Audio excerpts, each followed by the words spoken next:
وادی کشمیر میں محمد افضل گرو کی 5ویں برسی کے موقع پر ہماگیر ہڑتال سے معمولات زندگی مفلوج ہو کر رہ گئی۔ اس دوران ممکنہ احتجاجی مظاہروں کے پیش نظر شہر کشمیر سمیت شمالی کشمیر کے حساس علاقوں میں سرکاری پابندیاں اور بندشیں عائد کی گئی ہیں۔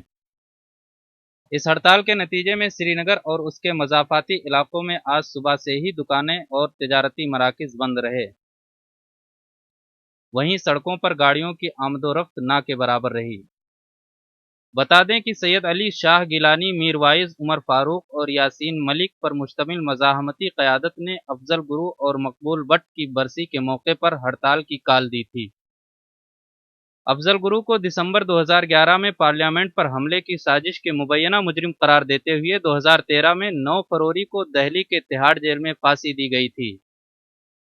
Director general S P Vaid کا کہنا ہے کہ کشمیر میں 9 اور 11 فروری بہت ہی حساس دن ہوتے ہیں، جس کی وجہ سے ہم ہمیشہ مستعد رہتے ہیں اور ہم اضافی احتیاطی تدابیر اختیار کرتے ہیں۔ جموں و کشمیر لبریشن فرنٹ کے چیئرمین محمد مقبول بٹ کو 11 فروری 1984 میں دہلی کے تہاڑ جیل میں پھانسی دی گئی تھی۔